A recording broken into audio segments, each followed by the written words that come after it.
In any type of practical initiation work, one of the first things that you need to become aware of is that we're surrounded by non-physical beings, and they're actually communicating with us all the time. If you're not fully conscious at the areas above the head, you will not be able to receive highly compressed information in the way that angelic beings would communicate with one another. It is possible to develop that capacity, but most human beings do not have it currently.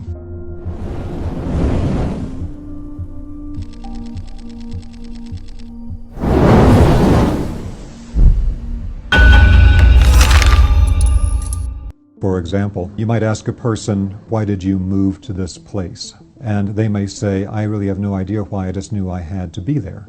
I knew I had to do that thing. And that's usually a sign that the impulse from the spiritual being went straight into the will and was not able to be received fully consciously at the higher centers. If we do not take in the impulses from the spiritual beings fully consciously, then in addition to the fact of it will then go into other centers of our development that are not quite as conscious, it can actually sometimes take on pathological forms. There's actually a type of spiritual imperative at this moment in human development for us to actually become conscious of communication with spiritual beings.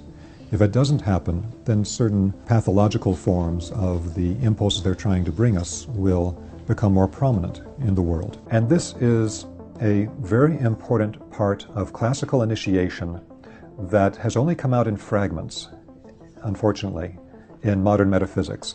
And this is the central column of energy in the human energy body. This is the most fundamental large structure of energy in the human body, which is our vertical axis of energy. In earlier times, it was referred to as the column of glory. And I have a handout for you that gives you some of the tracing of this back into the Persian Manichaean tradition and some of the ways it's manifested with the Taoist and with the Himalayan tradition and with the Coptic tradition of Egypt, things of this kind. This is a very important central axis of energy in the human energy field, because once you're aware of the column and able to put your consciousness directly into some of the centers, particularly in the higher levels of the column, above the human head, it becomes much easier to directly perceive both the non-physical beings directly, as well as to perceive packed thought forms, which again is highly concentrated information that we can receive as a totality. And once you get to the point that you can actually perceive the packed thought forms, which is something that comes from developing the higher centers above the head, then this type of angelic communication becomes much easier and much more direct. This is something that's rarely talked about publicly, but it's something quite fundamental, and actually not that difficult to do for human beings today. In doing any type of spiritual development, meditative training, there's a balance between receptive meditation and active meditation. The problem being that in the modern world, most types of meditation taught by different teachers or schools are only one or the other. Meaning that either you're taught a type of emptiness meditation like Zen or Vipassana or transcendental meditation, or, on the other hand, you're taught a type of active meditation like creative visualization. Well, these are two opposite mind powers, and they're both absolutely essential. Developing the receptive meditation, where you can clear the mind and perceive what's actually empirically in front of you instead of constantly projecting stuff out, allows you to perceive spiritual realities as they actually are without contaminating them with our own projections. So that's essential. However, the other side is also essential, because what the creative visualization does is it allows us to take action with the mind power. It allows us to craft or create things with the mind power. These two things have to go together. This activity of creating the elementals is something that's been known for a long time. One way that we sometimes generate particularly mind form elementals is through the third eye center. And you will see this illustrated in classical mythology with things like spiritual beings that are being born full-blown from the brow of Zeus, for example. That's actually an initiate consciousness illustration of the creation of an elemental being. Every human being is doing it.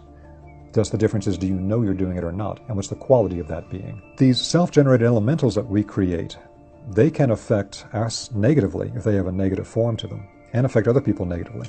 Like if you're in a relationship with a person who's constantly generating negative thoughts, feelings, actions, you know the toll that takes on you. You walk into a room where that's been going on and somebody's generating those thoughts, feelings, or actions, you can feel it when you enter into the room. It has an effect externally. It has an effect on the person because they do it repeatedly. It begins to create a pattern in their subtle bodies. And in modern psychology, we refer to these as neuroses, or as psychological complexes, etc. But from an esoteric perspective, they've known about it for thousands of years, and they're the elemental beings that are generated. Now, particularly when you're children are very susceptible to this, and so if the parents are constantly generating these detrimental elementals all the time with negative thoughts, emotions, etc., the children will start developing the psychological complex based on the constant impact. And then they'll start generating elementals of the same quality. 3 essential stages of spiritual discernment. The first essential stage is that we need to differentiate our conscious self from our reactive self, the reactive mind. This is pretty much Psychology 101 on the metaphysical path today. Whenever people start to do any self-help work, this is what you do. You start to recognize when you're actually fully conscious and have free will versus the times that you've fallen into being triggered into a reactive mind state. And esoterically, many traditions talk about this, like the Gurdjieff work. In the work of Gurdjieff, he's always talking about people being asleep and falling asleep, and that you have to wake up, and that you have to practice what in his school is called particular practices of waking up and self-awareness and self-remembering. So self-remembering in the Gurdjieff school is where you remember to stay awake. You're observing yourself, and you don't just get triggered by somebody's tone of voice or what's going on in your environment to just act out in an animalistic form and not really be fully conscious. This is something that was part of the old mystery schools and has been brought into the modern world today as basic self-help psychology. When am I in a reactive mind state and just acting out my detrimental patterns? And when am I fully conscious and making a free choice? Because when you have an argument with your significant other, you know you can go into your reactive mind state and then it's just like 2 animals tearing at each other. Or you can be fully conscious and choose a more skillful way of responding. Everybody can do that. Everybody needs to do that.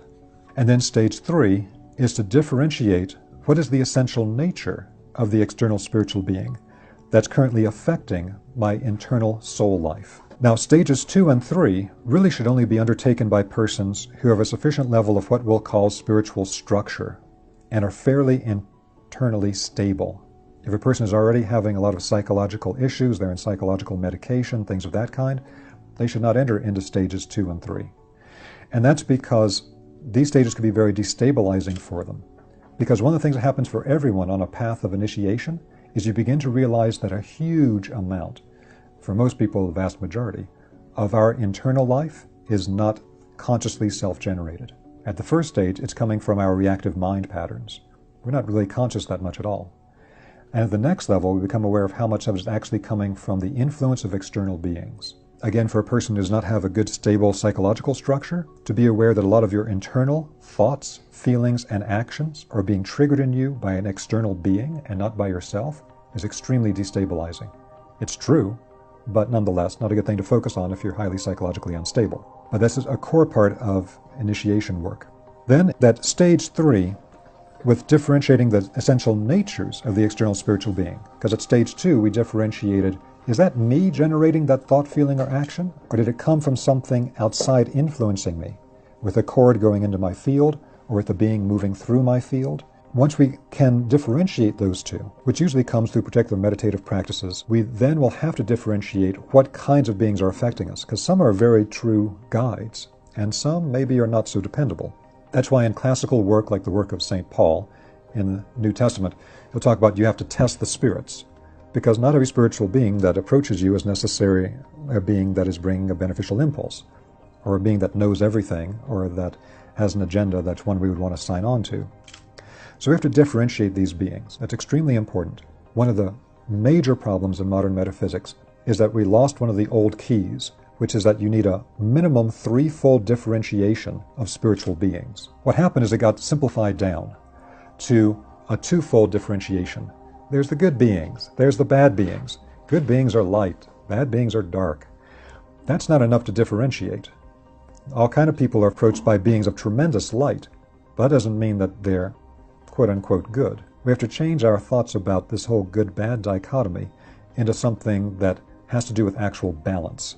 And that means a minimum 3-fold differentiation. For example, you have the Jewish Kabbalistic tradition, where they show you the tree of life. There's the middle pillar on the tree of life. It's the only one that goes all the way up to the top, to Keter, the crown, and all the way down to Malkut, the earth at the bottom. Then there's 2 side pillars. They don't go all the way up and down. One's the pillar of mercy and one's the pillar of severity. Two opposite polarities, but the balance is in the center. Then you have the concept from the Tibetans of the middle path, the middle way. You can never achieve anything beneficial in the world by being part of one extreme or the other. You always have to take the middle way in Buddhism, because there's going to be beings of two opposite polarities. There's beings of tremendous light, but the light is blinding and it is distorting. It is leading to stages of spiritual illusion, not necessarily direct perception of spiritual realities. The other side, more dark side, is of beings connected to matter that try to make us believe spirit doesn't even exist. Or if we believe it does exist, then try to get us to have forms of spirituality that basically become black magic. The manipulation of spiritual forces other people don't understand, so you can manipulate other people for your own pleasure or self-aggrandizement. So I have these two opposite polarities there. This is shown in the Christian tradition with the two thieves crucified either side of Christ. One inclines his head toward the Christ and says, "Take me with you into your Father's kingdom." And Christ says, "You'll be with me in my Father's kingdom tonight." Other one turns his face away from the Christ and rebukes and reviles him. And again, there's two opposite polarities here. They're both thieves. And in fact, the thief that turns to the Christ is still accepting that he's done something of a detrimental nature. So all these things are playing out the same basic reality. Now, one of the only forms of modern spiritual teaching that really reached a large extent of people that has this clearly represented is the work of Rudolf Steiner. You don't find it that many other places. And Steiner makes this really clear when he talks about these two opposing forces that he uses classical terms for. The unbalanced polarity toward the spiritual side is referred to as the Luciferic, because Lucifer means literally light bearer.